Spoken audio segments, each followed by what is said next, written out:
So you're thinking about starting your own business, right? You and your buddies were down at the tavern, having some beers, drawing up a plan on a napkin. Or you're thinking about buying a business. You're wondering, wow, do I have the guts for that? Can I do that? Can I handle it? Do I have the personality, the attributes, the traits, whatever?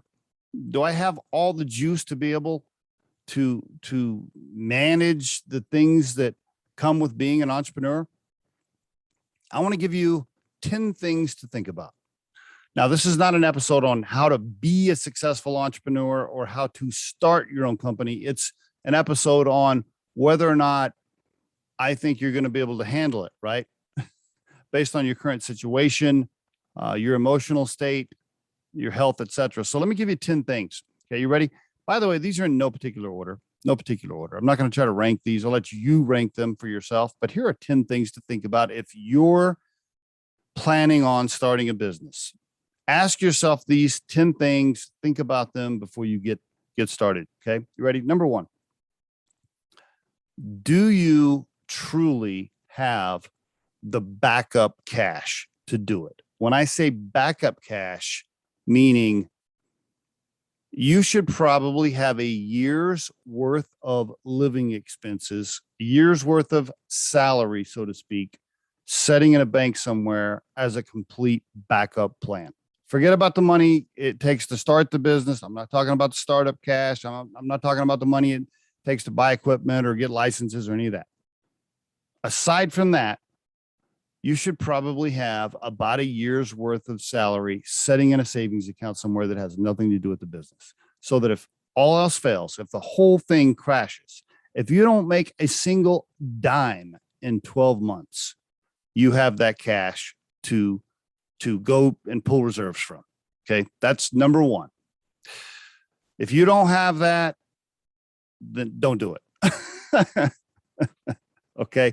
Now, there's a completely different angle on that, right? You can start your business on the side. You can keep your full-time job and get started part-time.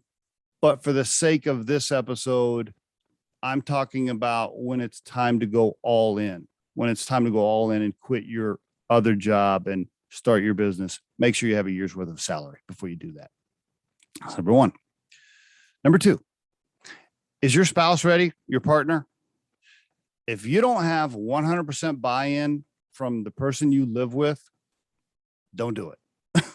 Because they're going to have to be there for you during all of the nightmares and the headaches and the sleepless nights and the low pay and the failures and the speed bumps. Your spouse, your partner has got to be 100% in agreement and give you 100% support. If there are any doubts from your spouse whatsoever, don't do it. Okay. Make sure that you have complete buy-in from them. And by the way, if your spouse or partner has a good, stable job with health insurance, that's a good idea. Number three, vices. If you are prone to addiction of any kind, alcohol, drugs, opioids, pain pills, whatever. I mean, I'm being for real here. Okay. If you have leaned towards some heavy vices like that, it will get worse when you become an entrepreneur. So fix it before you start. Okay. Get rid of all those vices or super bad habits before you start. Okay. I'm being for real. Okay. If you're listening to this episode and you got a little Coke problem, it's going to get worse when you become an entrepreneur. Okay. If you think you drink a little too much now, it will get worse if you become an entrepreneur. So fix it now before you get started. Number four, if you can't handle stress, just regular stress, like if you find yourself getting super, super nervous and super, super stressful on a regular day with a regular job, okay, you're the type of person that bites her nails all the time or takes acid reflux medicine because you're just constantly stressed all the time. You're a big worrier, so to speak. Entrepreneurial life probably isn't for you. Okay. It really isn't, because if you're stressed now, trust me, it's going to be 100 times worse if you start a business. Number 5, hours. If you don't enjoy working a lot, don't be an entrepreneur. Okay. If you're one of those people right now that complains because you got to work a 7.5-hour day, you like to work your little 8 hours a day and then come home and watch your little TV shows and sit in your rocker. Yeah, that's not going to be the life you have if you buy a business. Okay. 8-hour days are gone if you're an entrepreneur. Okay. So if all that's important to you, if watching 3 hours worth of TV every day is important to you, if going to your little softball league 3 times a week and your bowling leagues and all these little things that you have, if all that stuff's important to you, don't be an entrepreneur. Okay. You might be able to do that later on in life after you own a business, but not when you first get started. Okay. So if you don't like to work a lot and work-life balance is important to you, at least at first, you probably shouldn't be an entrepreneur. Now, there's a whole big, huge benefit that comes with work-life balance and scheduling flexibility later on if you actually make it and the business becomes successful, but that's way down the road. Okay. Next, number 6. Are you a soldier or a lieutenant in your regular life? Okay. What I mean by that is, are you captain? Do you like to be captain? If you go to a family gathering, are you the person that kind of organizes stuff? Do you naturally take the lead on things? If you are not a natural leader and you're just a follower, if you're just a soldier that moves through your life just waiting for people to give you orders, if you're just an order taker, right? You just wait for people to tell you what to do and then you just do it. Owning a business is probably not for you. It takes somebody that is a natural leader that enjoys being captain, that enjoys grabbing the reins and driving the stagecoach. Okay. And you can't change that habit overnight. If that's not who you are, it's not who you're going to be. Okay. When you buy a business. So if you're not that person now, don't think it's just going to magically change overnight. Number 7. If you don't have some creativity and you don't think of yourself as a visionary of some kind, if you don't have a creative bone in your body, or if you're not an idea person, you probably shouldn't be a business owner, because you're going to be responsible for the vision to drive the company, all kinds of vision and creativity and ideas. Even after you have the quote original plan, you're going to have to be a visionary to keep it going. So if you're not a creative person, at least a little bit, probably shouldn't buy a business. Number 8,